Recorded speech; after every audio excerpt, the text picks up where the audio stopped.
I remember during the pandemic that so much information was evolving. So, for instance, remember at the beginning of the pandemic when public health officials said masks were not really going to be effective in stopping the spread of COVID. And then it was very clear that it absolutely would potentially stop the spread of COVID, and there were mandates put in place. What would you say the biggest missteps were during the pandemic, specific ones?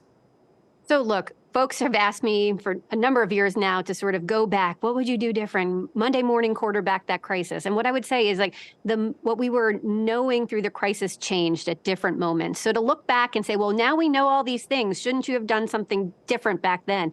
And the answer is, right, we were doing the best we could with the information we had. If anything I would change is making sure we're clear about what do we know and what don't we know, and that explaining to folks that things may change over time. And so I'm going to make sure to, bring that lesson learned here to as we're talking about different topics that will evolve over time. We have to understand that we're going to get smarter both about the virus and things like viruses are going to change, right? So the COVID that happened in 2020 is different in terms of the way COVID is reacting right now. And so we have to help folks understand that when we're making a decision back in 2020, that's not the same as our reality is in 2023.